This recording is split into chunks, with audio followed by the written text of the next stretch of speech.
अस्सलामु अलैकुम मुअज़्ज़ज़ ख़वातीन व हज़रात, इस तरह की प्यारी प्यारी वीडियो देखने के लिए हमारे चैनल को सब्सक्राइब करें और बेल के आइकॉन को दबाएं ताकि आपको हमारी वीडियो सबसे पहले मिलती रहे। अस्सलामु अलैकुम दोस्तों, पेश खिदमत है खूनी कहावत किस्त नंबर 22। अरे बना हुआ तो वह साधु है और वहाँ बैठा ना जाने क्या क्या खेल खेलता रहता है। हमारे राधन महाराज इतने बुरे नहीं थे, पर उनका और उसका साथ हो गया। राधन महाराज प्रणाम सिंह के चेले बन गए। अब आदमी शैतान का चेला बन जाए तो खुद सोचो कि वो खुद क्या रहेगा, सीधा सादा शैतान हो जाएगा। भगवान की सौगंध, हम राधन महाराज को बुरा नहीं कह रहे, मगर अब वो जो कुछ हो चुके हैं वो बहुत बुरा है भैया, बहुत बुरा। जिनके घरों में जवान बेटियां हैं चुपके चुपके बस्ती छोड़ रहे हैं। बहुत सी लोग उस बस्ती से निकल गए। अब तुम तो जानते नहीं कि किस किस के नाम ले तुम्हारे सामने। कपूर वर्मा हैरत से कुणाल की बात सुन रहा था। फिर उसने कहा, कुणाल, तुम्हारी बातें कुछ समझ में नहीं आ रही। समझाते हैं। असल में प्रणाम एक काले इल्म वाला है। यहाँ आया था बड़ी मासूम सी सूरत बनाकर और साधु संत बनने के बाद मुठ के लिए जगह मांगी। महाराज राधन ने जगह दे दी, मुठ बना लिया और उसने अपना और उसके बाद राधन महाराज से उसकी दोस्ती बढ़ती चली गई। भैया थोड़े फासले पर एक बस्ती है छतरपुर। महारानी कंधारी ने छतरपुर में परमीत महाराज के लिए एक लड़की देखी। सुना है कि बहुत सुंदर थी। महाराज को बताया। महाराज खुद बारात लेकर पहुंच गए उस लड़की के लिए। ये सुना है कि उसने आत्महत्या कर ली या नहीं कि भाग गई घर से। अब महाराज तो बड़े बिगड़े कि ये क्या हुआ। लेकर गए थे बारात और डंडे बजाकर आ गए। और भैया लड़की बेचारी के माता पिता को पकड़ लाए गुस्से में और यहाँ लाकर कैद में डाल दिया। उसके बाद जो पकड़े गए हैं कि राम राम राम राम, बिगड़े हैं कि तुम्हारी क्या मुराद है। राधन महाराज पागल हो गए हैं। उस शैतान ने अपना जो मुठ बनाया है ना, उस मुठ में न जाने क्या क्या होता है। कहने को तो वो मंदिर है, पर सुंदरियां आती हैं रातों को और बस्ती की खूबसूरत लड़कियों को उठा कर ले जाया जाता है और लोगों की इज्जत बचानी मुश्किल हो गई। कई लड़कियां जान दे चुकी हैं, पर राधन महाराज के लिए कौन अपनी ज़ुबान खोले, और वो प्रणाम के साथ ये सब कुछ कर रहे हैं। ये हो रहा है आजकल यहाँ। बस यूँ समझ लो कि प्रणाम ले जो काफ़ी गंदगी फैलाई है वो सब के सरों पर आ गई है।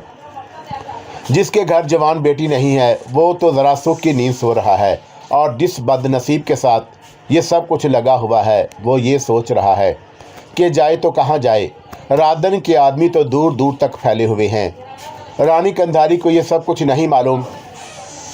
क्यों ना मालूम होगा, महाराज आप खुद सोचें। पर वो क्या करेंगी बेचारी राधन महाराज के सामने, भला वो बोल सकती हैं। और राजकुमार परमीत, बात बाहर तक तो नहीं आई, पर सुना यह है कि उसे भी कैद कर दिया गया, कुणाल ने बताया। और मैं शदीद हैरत के आलम में यह कहानी सुनता रहा। शंभोना की आवाज़ मेरे कानों में गूंजने लगी कि संसार में जीवन बताने का एक बेहतरीन ज़रिया यह है कि इंसानों से हमदर्दी की जाए और उनके लिए काम करो। फितरी तौर पर जब से राधन राज से मेरा वास्ता टूटा था, मेरे दिल में भी यही जज्बे जागे थे और मकदूर भर मैंने उसके लिए कोशिश भी की थी। बाद में शंभोना ने मुझ पर एहसान किया और जो मुसीबत पदम चंदी ने मुझ पर डाली थी उससे निजात दिला दी। अब अगर मेरे सामने एक अहम मसला आया है तो मेरे ख्याल में मुझे अपना फ़र्ज़ पूरा करना चाहिए। प्रणाम काली कुवतों का मालिक है और 7 गरी के 4 पन्ने मेरे पास मौजूद हैं, तो फिर क्यों ना उनका खेल देखा जाए। और मैं दिल ही दिल में नहीं उसके लिए तैयार हो गया। कुणाल थोड़ी देर के बाद चला गया और कपूर वर्मा ने मुझे देखते हुए कहा, अब कहो महाराज, जो कुछ करना चाहते हो वो मालूम हो गया या कुछ रह गया। नहीं कपूर वर्मा, मेरा ख्याल है काफ़ी कुछ मालूम हो गया। फिर भी महाराज हमारे लिए कोई भी ख्याल मन में आए तो हमें ज़रूर बता देना। कपूर, तुम्हें मेरी मदद करना होगी। अब तो ये समझ लो कि ये सब कुछ ज़रूरी हो गया है। भगवान की सौगंध, वो आपकी मदद नहीं होगी, हमारा काम होगा, कपूर वर्मा ने कहा। मैं उसका शुक्रिया अदा करके उठ गया। अलबत्ता अब मैं ये सोच रहा था कि अब मुझे क्या तरीका इख्तियार करना चाहिए। रात भर की सोच के बाद मैंने एक और तरीक़ेकार मुंतखब कर लिया और उसके लिए प्रीति को राजदार बनाना ज़रूरी था और मैं मुनासिब वक़्त पर उससे इस मौजू पर बात करने का ख्वाहिशमंद था। जो बातें कुणाल ने मुझे और कपूर वर्मा को बताई थी, प्रीति उन बातों से बेखबर थी और मैंने भी उसे ये सब ना बताने का फ़ैसला कर लिया। उस बेचारी को बता भी देता तो वो गमज़दा होने के अलावा और क्या कर सकती थी। तरवीदी की अकल से मैंने जो मंसूबा बनाया था उसे कार आमद होना चाहिए था। अलबत्ता उसके लिए ख़ास उलट फेर करने की ज़रूरत थी। सबसे पहले मैंने प्रीति ही से उसके बारे में बात की। मैंने कहा, प्रीति, यहाँ आने के बाद हमने जो मालूमात हासिल की हैं वो बड़ी अजीब हैं।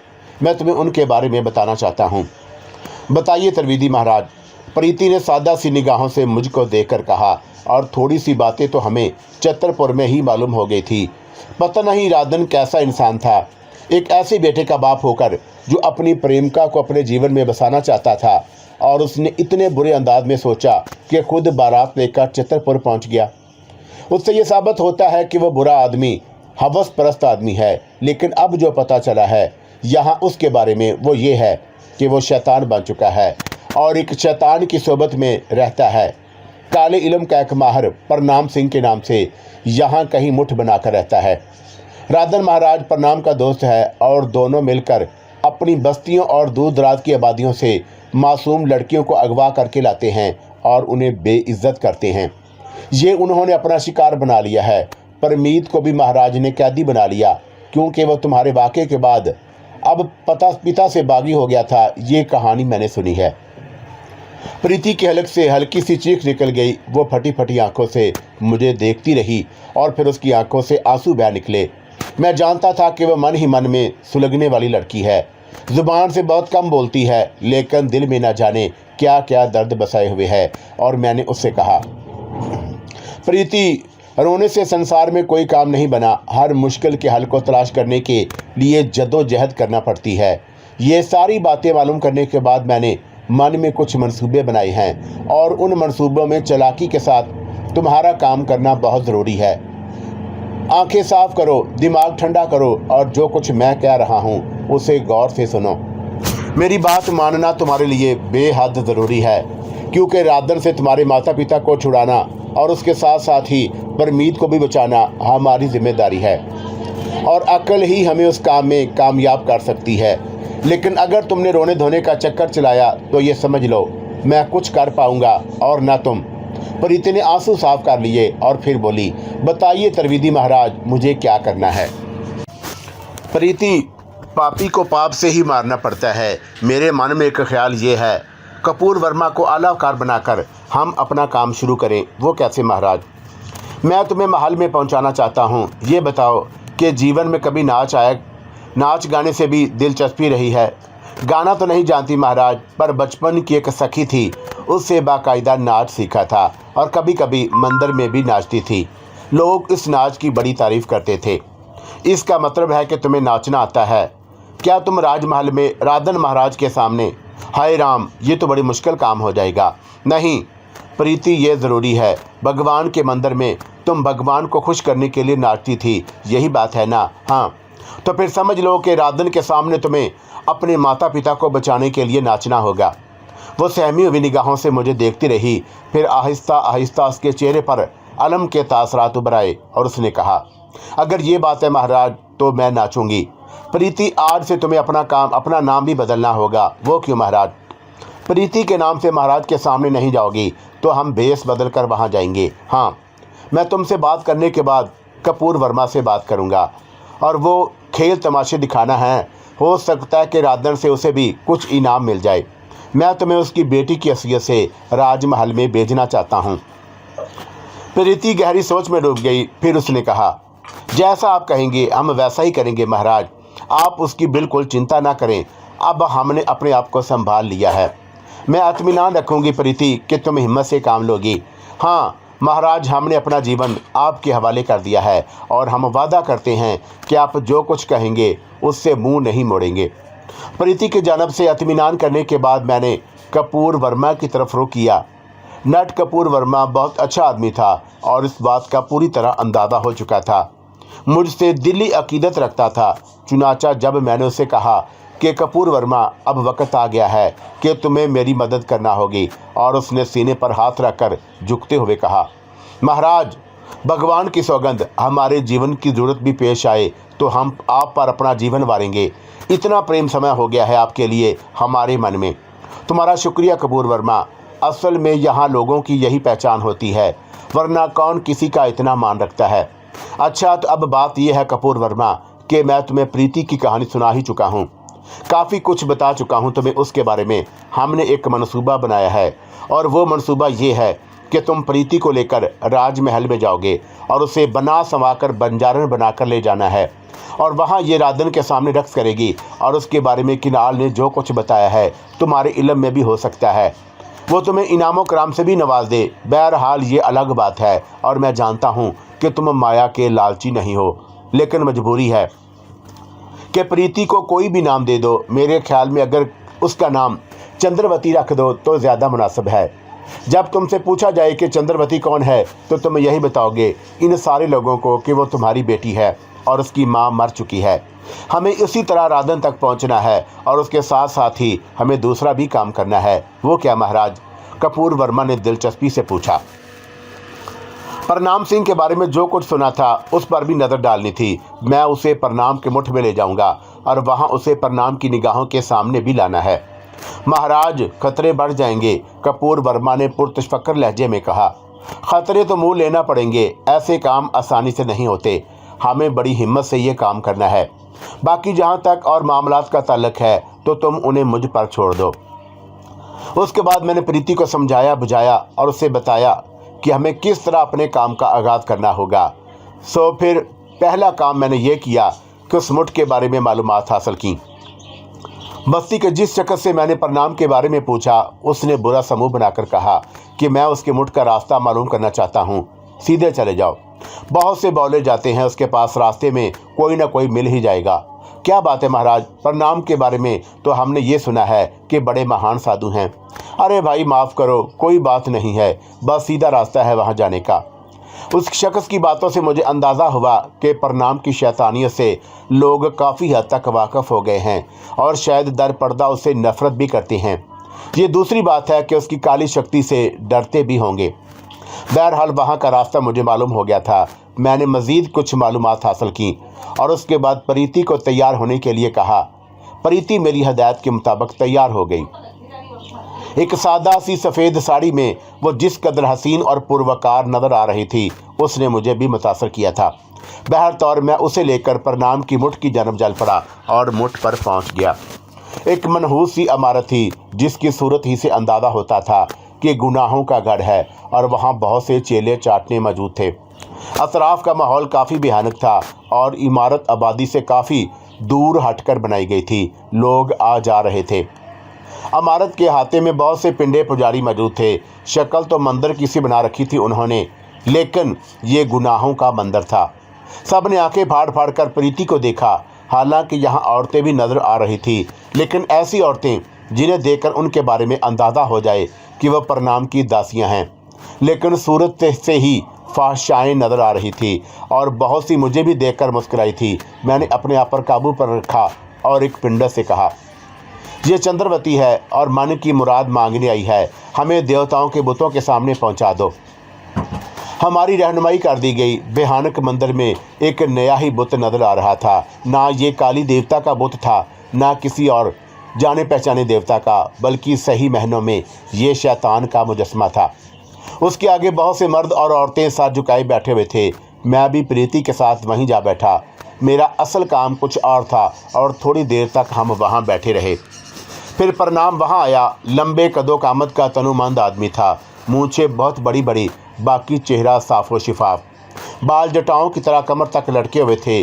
ऊपरी बदन नंगा था। हाथ में त्रिशूल था। नीचे बदन पर सफ़ेद धोती बांधे हुए था। पैरों में लकड़ी की खड़ामें पहने हुए, और वो सब उसके सामने सजदा रेज हो गए।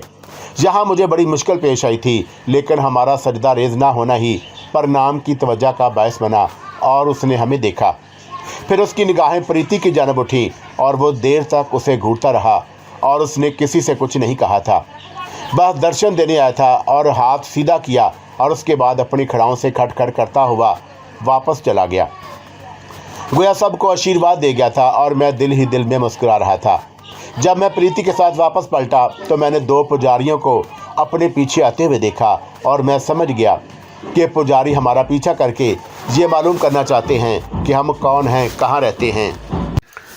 फिर मैं मेले में कपूर वर्मा के डेरे पर पहुंच गया। पहला काम मुकम्मल हो गया था और आज दूसरा काम करना था।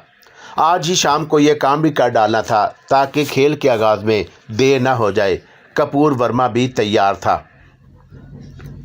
शाम को उसने 2 औरतों और 4 मर्दों को साथ लिया। ये सब के सब ढोल मजेरे लिए हुए थे और उन्होंने नाचने गाने वाला रूप धार कर रखा था। मैं भी कपूर वर्मा के साथ ही वही भेष बदल कर चल पड़ा और हमारे साथ प्रीति भी थी जिसने खूब बनाव संहार किया हुआ था। और जब मैंने रंगों में रंगे हुए रंगीन कपड़ों के साथ सजे बने हुए देखा तो देखता ही रह गया। सचमुच प्रीति का हुस्न ऐसा था कि लोगों को पागल कर दे। बहरहाल राजमहल पहुंच गए। पहरेदारों ने हमसे पूछा कि हम क्यों आए हैं तो कपूर वर्मा ने हाथ जोड़कर कहा, हम नाचने गाने वाले हैं। महाराज कनौराधन के सामने नाच रंग पेश करना चाहते हैं, हमें आज्ञा दी जाए। महाराज से पूछे बगैर आज्ञा नहीं मिल सकती तो पूछ लो भाई, कपूर वर्मा ने कहा। कनौराधन खुद भी नाचने गाने का रसिया था और हम लोगों को एक जगह ठहरा दिया गया और कहा गया था कि महाराज चांद निकले नाच रंग से लुत्फ़ अंदोज होते हैं। तुम लोग रख रखाओ पियो और उसके बाद तुम जो मन चाहे करना। सो यही किया गया और हम यहाँ तक पहुँच गए थे और इस काम को अपनी पहली कामयाबी तस्वर करते थे। हमारी खूब खातर मदारत हुई और फिर रात को महल की 12 दरी में रोशनियाँ कर दी गईं और कुछ देर बाद हमें वहाँ पहुँचा दिया गया। हमारे साथ आने वालों ने ढोल मछेरे और दूसरे साज तैयार कर लिए।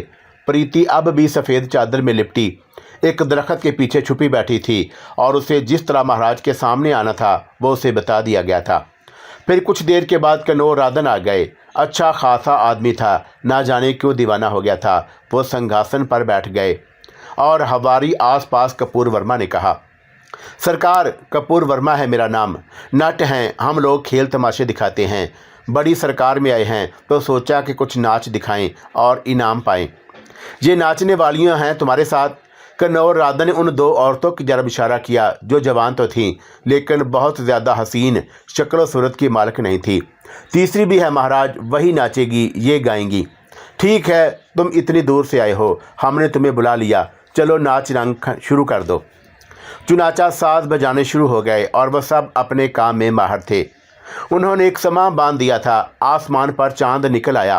फिर दरख्त के पीछे से प्रीति छम छम करती हुई बरामद हुई और कनौराधन ने दिलचस्पी से उसे देखा और वो भी अपने आप को सफ़ेद चादर में छुपाए हुए थी। चंद लम्हात वो चादर में लिपटी लहरें लेती रही और उसके बाद उसने आहिस्ता आहिस्ता चादर खुद पर से खिसकाना शुरू कर दी और उसके लिए उसको सब कुछ बता दिया गया था। चादर उतरी और प्रीति ने मणिपुर रंग पेश किया तो राधन की आंखें हैरत से फैल गईं। एक बार अजब से वह अपनी जगह से उठे, मुंह खोले और आंखें फाड़े प्रीति को देखता रहा। फिर आहिस्ता आहिस्ता सहरज़दा से बैठ गए। मैं जानता था कि उसके अंदर की क्या कैफियत होगी और उस कैफियत से लुत्फ़ अंदोज़ हो रहा था। प्रीति ने नाचना शुरू कर दिया और ये मुझे पहली बार मालूम हुआ था कि दूर वीराने में जंगलों में शंभोना की बनाई हुई जगह पर रहने वाली ये सादा सी मासूम सी लड़की उससे इतनी अच्छी तरह वाकफ़ है कि किसी को भी अपने रक़्स से दीवाना बना दे। प्रीति नाच रही थी, ना जाने वो भी किस ख्याल में खो गई थी कि जी तोड़ कर नाचती रही और एक अनोखा समा बन गया। फिर बहुत देर के बाद उसका नाच खत्म हुआ और महाराज कनौराधन के सामने 2 जानू बैठी और उसने दोनों हाथ सर से ऊपर करके जोड़े और फिर नीचे झुकती चली गई। कनौराधन महाराज अपनी जगह से उठते चले गए थे और उन्होंने अपने बदन पे बेशुमार जेवरात पहने हुए थे, सोने और हीरों के जेवरात। बार सारे के सारे उन्होंने अपने लिबास से तोड़े और प्रीति के सामने डाल दिए और फिर वो खुद की उसके सामने 2 जानू बैठ गए।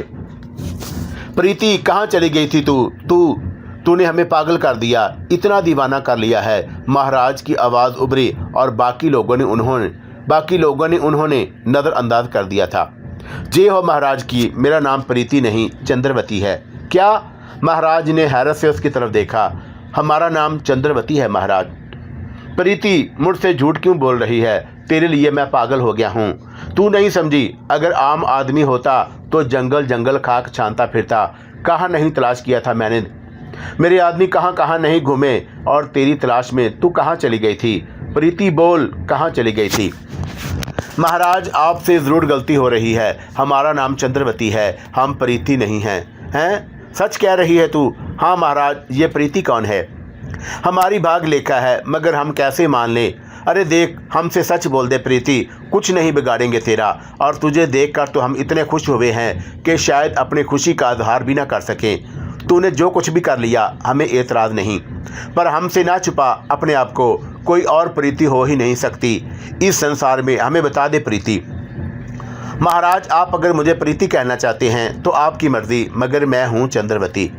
ए इधर आओ। इस बार महाराज ने कपूर वर्मा को बुलाया था। कपूर वर्मा हाथ जोड़े हुए महाराज के पास पहुंच गया और सर झुकाकर बोला, जय हो महाराज की। इस लड़की का नाम क्या है? ये चंद्रवती है महाराज। किसकी बेटी है? मेरी बेटी है महाराज। इसकी माँ मर चुकी है। हम लोग नट हैं, बंजारे हैं, मेले में आए थे और हमें पता चला महाराज नाच गाने के रसिया हैं, और हमने सोचा कि अपनी बिटिया को आपके सामने नचाकर इनाम पाए महाराज। चंद्रवती है हमारी बिटिया। क्या आपको इसका नाच पसंद नहीं आया? ये तुम्हारी बेटी है? जी महाराज। ताज्जुब है। क्या इसकी हम शक्ल कोई और भी लड़की है? नहीं महाराज, चंद्रवती हमारी अकेली ही बेटी है। अच्छा, कहाँ ठहरे हुए हो तुम लोग? डेरा लगाया है महाराज, मेले के मैदान के उस पार। कपूर वर्मा, तुम्हारी बेटी बहुत अच्छा नाचती है, हमें बहुत खुशी हुई। ये इनाम हमने इसे दे दिया है, इसे समेट लो, और तुम्हें भी बहुत से इनाम देंगे। महाराज ने इशारा किया और कुछ देर के बाद एक आदमी थाली में सोने की गनियां भरे आ गया। महाराज ने थाली अपने हाथ में ली और बोली, झोली फैलाओ कपूर वर्मा। और कपूर वर्मा की आंखें हैरत से फटी की फटी रह गईं। उसने झोली फैला दी और महाराज ने सारी गनियां उसकी झोली में डाल दी। कपूर वर्मा, हम अपने आदमियों को तुम्हारे पास भेजेंगे, वो तुमसे बात करेंगे। तुम जैसा भी मुनासिब समझो करना, समझे? हमारे आदमियों का इंतज़ार करना। जय हो महाराज की, भगवान सुखी रखे। कपूर वर्मा ने सारे गहने और जेवर भी समेट लिए और उसके हाथ पांव लर्ज रहे थे। जो कुछ उसे मिल गया था उसने शायद कभी उसका तसव्वुर भी नहीं किया था। बहरहाल ये सब कुछ मिला था और उसे वापसी में उसने लड़ती हुई आवाज़ में कहा, महाराज, ये जो कुछ हमें मिला है इसका क्या करें? ये तुम्हारा है कपूर वर्मा, हमें हमारी कहानी से निपटने दो। जो मुनाफा इसमें तुम्हें जाए वो तुम्हारा। मैं तो खुशी से मर जाऊंगा महाराज। इतना धन दौलत तो मैंने कभी नहीं देखा। संभाल कर रखो कपूर वर्मा, बहरहाल ये तुम्हारे काम आएगा। मैंने जवाब दिया और कुछ देर के बाद हमने डेरे पर पहुंच गए। कपूर वर्मा को चक्कर आ रहे थे और वो इतनी दौलत का बोझ संभाल नहीं पा रहा था। मैं तो अपने नज़रिए पर काम कर रहा था, लेकिन कपूर वर्मा को मैंने ज़िंदगी की सबसे बड़ी मुश्किल में डाल दिया था।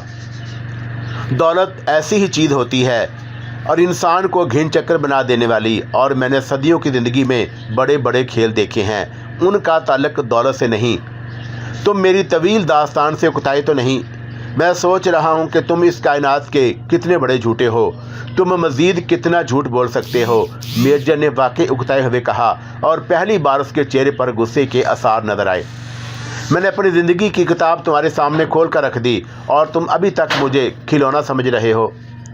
मुझे मजबूर मत करो कि मैं तुम्हें अपनी सच्चाई के कुछ और सबूत दूं। मसलन, मेजर ने कहा, मैं शेर या भेड़िए का रूप बदल कर तुम्हें चीर फाड़ कर रख सकता हूं, लेकिन माफ़ कर देता हूं तुम्हें। ये देखो, ये मेरी सच्चाई का सबूत है, उसने कहा, और वह ज़मीन पर सीधा सीधा लेट गया और 2-4 करवटें बदलीं और उसका बदन छोटा होने लगा और यहाँ तक कि वह सब छोटे से परिंदे की शक्ल इख्तियार कर गया।